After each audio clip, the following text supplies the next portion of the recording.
வணக்கம். மோகனா பழனியப்பன்.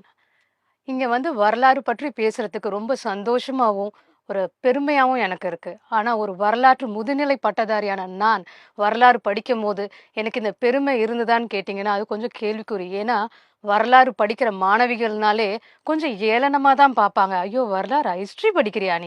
அந்த மாரி கேட்பாங்க. ஏன்னா, ஸ்கூல் டேஸ்லேருந்து பார்த்தீங்கன்னா, ஹிஸ்ட்ரி பீரியட்னாலே ஒரு போரிங் சப்ஜெக்ட். "அது ஏன்டா இப்படி படிக்கிறோம்? ஐயோ! போர் தூக்கம் வருது. பொங்கல் சாப்பிட்டா எப்படி தூக்கம் வருது?" சொல்வாங்கல்ல. அது மாரி ஹிஸ்ட்ரி படிக்கிறதுனால ஒரு போரிங் சப்ஜெக்ட் அப்படிதான் சொல்லுவாங்க. ஆனா நானு காலேஜுக்கு போன பிறகு எனக்கு கிடைச்ச ப்ரொஃபசர்லாம் பார்த்தீங்கன்னா, ரொம்ப திறமைசாலிங்க. ஹிஸ்ட்ரினா என்ன? எதுக்காக படிக்கிறோம்? அப்படின்ற ஒரு விஷயத்த நமக்கு சொல்லிக் குடுத்து, அதோட மகத்துவத்த சொல்லிக் குடுத்து, அது இன்னைய வரைக்கும் நான் அத தேடிட்டே இருக்கேன். வரலாறு முழுமையா தெரிஞ்சிருக்கணுன்ட்டு, இன்னைய வரைக்கும் ஒரு தேடுதல, ஒரு விதைய என்கிட்ட விதைச்சுட்டாங்க அவங்க. இப்ப வரலாறுனா, நம்ம எத சொல்லுவோம் வரலாறுன்னு? நேத்துக்கு இன்னைக்கு நடந்த விஷயத்தையா வரலாறுன்னு சொல்லுவோம்? இல்லங்க. 1000 வருஷங்கள், 2000, 10,000 வருஷத்துக்கு முன்னாடி நடந்த விஷயங்கள், நிகழ்வுகள், சம்பவங்கள் இதுதான் வரலாறுன்னு சொல்வோம். இந்த வரலாற எப்படி நம்ம இன்னைக்கு தெரிஞ்சுக்க முடியும் சொல்லுங்க? ஆர்க்கியாலஜிக்கல் டிபார்ட்மெண்ட் தொல்பொருள் ஆராய்ச்சி இருக்கு இல்லையா? அதுல கிடைக்கிற செப்பேடுகள், எஞ்சிய ஆவணங்கள், கல்வெட்டு இதிலிருந்து வாய்வழி வரலாறு கூட நம்மளுக்கு கிடைக்கிற ஒரு விஷயம் தான். இத வச்சு தான் வரலாறுன்றத நம்ம ஒரு கோர்வையா கொண்டு வந்துட்டு இருக்கோம். இந்த வரலாறு பார்த்தீங்கன்னா, சேர, சோழ, பாண்டியர், பல்லவர்கள், ஏன் ஆற்காடு நவாப்ல இருந்து பிரிட்டிஷ் வரைக்கும் அவங்கள பத்தி டாக்குமெண்ட் பண்ணியிருக்காங்க. பாடப்புத்தகத்துல இருக்கு. நம்மளும் அதெல்லாம் படிக்கிறோம். ஆனா, பாடப்புத்தகத்திலேயே இல்லாம டாக்குமெண்ட் பண்ணப்படாத கொங்கு சோழர்கள் பற்றியோ, மதுரை சுல்தான் பத்தியோ, வானாதி ராயர்கள் பற்றியோ, அல்லது சேது மன்னர்களை பற்றியோ எந்த ஒரு டாக்குமெண்டேஷனும் பாடப்புத்தகத்திலுமே எதுவுமே கிடையாது. சேது மன்னர்கள் எடுத்துக்கிட்டிங்கன்னா, ஆங்கிலேயர் வருவதற்கு முன்ன காலகட்டத்தில இருந்தே கிட்டத்தட்ட 1000, 2000 பல கோடி ஆண்டுகளுக்கு முன்னாடியில இருந்தே இவர்களை பற்றி ஒரு அ வரலாறு கல்வெட்டுகளையோ, எங்கேயோ ஒரு வரலாற்று இலக்கிய புத்தகத்தில இவங்கள பத்தி ஒரு நோட்ஸ் இருக்குங்க. யார் இந்த சேது மன்னர்கள்? அப்படின்னு பார்த்தீங்கன்னா, ஒரு சாதாரண குடியில் குடியில் பிறந்து, நல்ல சிறந்த மனிதனாக வாழ்ந்து, அப்புறம் போரில் கலந்து கொண்டு, போர் வீரனாகி, போர் தளபதியாக மாறி, பிற்காலகட்டத்தில அந்த தன்னரசாக மாத்திக்கிட்டு ஆட்சி செய்தவங்க தான் இந்த சேதுபதி மன்னர்கள். இப்ப இருக்க பாண்டியர்கள் ஆண்டாங்க இல்லையா? பாண்டியர்கள் ஆண்டதுல வங்கக்கடல் பகுதியில ஒரு மிகுதியான நிலப்பரப்புல அ மறவர் இன மக்கள் தான் இந்த சேதுபதி மன்னர்கள் அப்படின்னு சொல்றாங்க. இவங்களோட எந்த நூற்றாண்ட சேர்ந்தவங்க அப்படின்றது நமக்கு ஒரு தெளிவான டாக்குமெண்டேஷன் இல்லனாலும், பழைய இலக்கிய நூல்கள்ல இருந்து நம்ம இவங்கள பத்தி நெறைய குறிப்பு எடுக்கப்படலாம். நெறையாவே இருக்கு. அதுல பார்த்தீங்கன்னா, 15ஆம் நூற்றாண்டுல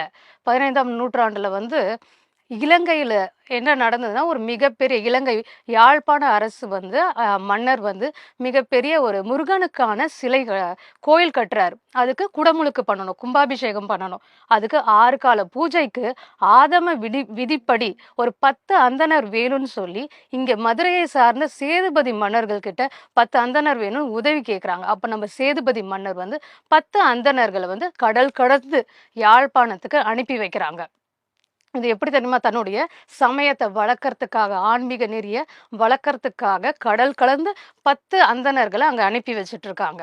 இது இப்ப இருக்க பிரசன்ட் டேல நம்மளோட பிரதமர் மோடிஜி அவர்கள் 400 ஆண்டுகளுக்கு முன்னாடி கட்டின பாபர் மசூதி ஆகட்டும், அதுக்கு கீழ இருந்த ராமர் கோயில் ஆகட்டும், இத மறுபடியும் புதுப்பித்து கொண்டு வரதுக்கு எவ்வளோ கஷ்டப்பட்டு நமக்கு நம்மளுடைய ஆ ஆன்மீக இத நம்மளுக்கு திருப்பி கொண்டு வந்து குடுத்தாரு இல்ல. எவ்வளோ ஒரு பெருமையான விஷயம். இதுதாங்க 500 ஆண்டுகளுக்கு முன்னாடியே 1000 ஆண்டுகளுக்கு முன்னாடியே சேதுபதி மன்னர்கள் நமக்காக இது செஞ்சது. ஆன்மீக இத வளர்க்கறதுக்காக கடல் கலந்து ஆட்களை அனுப்பி வச்சிருந்தாரு. இது மட்டும் இல்லங்க. இப்போ ம் ரகுநாத கிழவன் சேதுபதி என்பவர் 1672ல திருமயம் கோட்டை ராமநாதபுரத்து பக்கத்துல இருக்கு திருமயம் கோட்டை. இத கட்டியிருக்காரு. இதுக்கான செப்பேடுகள் நமக்கு கிடைச்சிருக்கு. அந்த திருமயம் கோட்டையில பார்த்தீங்கன்னா, 20 அடி உயரமும், 4 அடி அகலமும் கொண்ட ஒரு மிகப்பெரிய மதில் சுவரெல்லாம் கட்டியிருக்கதா இருக்கு. கிழவன் சேதுபதி பத்தி அவர் பண்ண விஷயங்கள்னு பார்த்தீங்கன்னா, ராமநாத கோட்டை ஒண்ணு இருக்கு. ராமநாத கோட்டை மிக பெருசு. எல்லாருக்குமே தெரியும் அந்த கோட்டை பத்தி. இது முதல் முதல் மண்ணால் ஆகப்பட்ட கோட்டை. இந்த கோட்டை எப்படி நமக்கு மண்ணால் ஆகப்பட்டது? இத கிழவன் சேதுபதி கற்கோட்டையாக அத அழித்துவிட்டு கற்கோட்டையாக மாத்துறாரு இத. இதுக்கான ஆதாரம் எங்கேருந்து கிடைக்குதுன்னா, இலங்கையிலிருந்து மன்னர்கள் பாண்டிய மன்னரை படையெடுத்து வரப்போம்போது, அவங்க இலக்கிய நூல்ல இந்த விஷயத்த வந்து குறிப்பிடுறாங்க. அவங்க படையெடுத்து வந்த விஷயத்த அவங்க இதுல குறிப்பிடுறாங்க. அந்த கற்கோட்டையை கட்டுறதுக்காக கிழவன் சேதுபதிக்கு பண உதவி குடுத்து, மிக நிறைய பண உதவி குடுத்து உதவியர் யாருன்னு கேட்டீங்கன்னா, ஆம் சீத்தக்காதி. சீத்தக்காதி என்கின்ற வள்ளல். இவரு தான் வந்து மரக்காயர் இவரு. இவரு அதிகப்படியான ஒரு பண உதவி குடுத்து அந்த கோட்டைய கட்டியிருக்காங்க. இந்த கோட்டைக்கான முழு விவரம் பார்த்தீங்கன்னா, பிரிட்டிஷ் தளபதி ஆ ஜோசப் ஸ்மித் என்பவர் வந்து அவருடைய அறிக்கையில மிக அழகாக குடுத்திருக்காரு. இந்த கோட்டை எப்படிப்பட்டது? எவ்வளோ அழகா இருந்தது? எவ்வளோ பார்ட்டிஷன் இருந்தது? இந்த கோட்டைக்கு முன்னாடி ஒரு ஜூவே வச்சிருக்காங்க. மக்கள் வந்து இத பார்த்துட்டு பயனடைஞ்சு போறதுக்காக இந்த மாரி ஒரு பெரிய பெரிய ஜூ எல்லாமே கட்டி வச்சிருக்காங்க. இந்த அளவுக்கு கிழவன் சேதுபதி மக்களுக்காகவும், ஆன்மீக பணிகளும் நெறைய பண்ணியிருக்காரு. ஆன்மீக பணியில அவர் பண்ணது என்னன்னு பார்த்தீங்கன்னா, அப்போ அந்த காலகட்டத்தில அவர் வந்து 1670ல பார்த்தீங்கன்னா, அ க ராமேஸ்வரம் கோயிலுக்கு போறதுக்கு மக்களால் அப்படியே ரோடு வழியா போயிட முடியாது. ஸோ பரிசல்ன்ற ஒரு விஷயத்த கொண்டு வந்து, அதுல மக்களை இங்கேருந்து அங்க போய் கோயில்ல வழிபாடு செய்யறதுக்காக ஒரு விஷயம் பண்றாரு. இதுக்கு தன்னுடைய மருமகனையே இத வந்து பார்த்துக்கக்கூடிய அளவுக்கு தன் மருமகனுக்கு இந்த வேலைய பார்த்துக்க சொல்லி நியமிக்கிறார். ஆனா மருமகன் என்ன பண்றாருன்னா, மக்களை இங்கேருந்து அங்க கூட்டிட்டு போய் விடுறதுக்காக மக்கள் கிட்ட ஒரு சிறிதளவு தொகையை வந்து ஊதியமா வாங்கிக்கிட்டு கொண்டு போய் விடுறாரு. இந்த செய்தி கிழவன் சேதுபதி அவருக்கு காதுக்கு விழுகுது. ஒரு நாள் அவர் பரிசல்ல மக்களோடு மக்களாக மாறு வேடத்தில் போய் கொண்டு இருக்க போகும்போது மக்கள் சொல்றாங்க, "இந்த சேதுபதி மக்களுக்காக எவ்வளோ கைங்கரியம் பண்றாரு.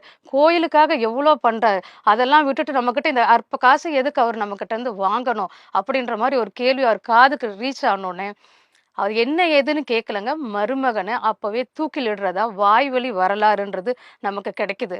ஸோ, இப்ப அந்த ஜஸ்டிஸ் இருக்குதா? தன் மருமகன் அதாவது மகள் வீட்டு கணவன் மருமகன்னு கூட பார்க்காம இந்த மாரிலாம் பண்ணியிருக்கிறது, இந்த ஜஸ்டிஸ் இந்த காலத்துல இருக்கா? அப்படின்றது ஒரு கேள்விக்குறியான விஷயம்.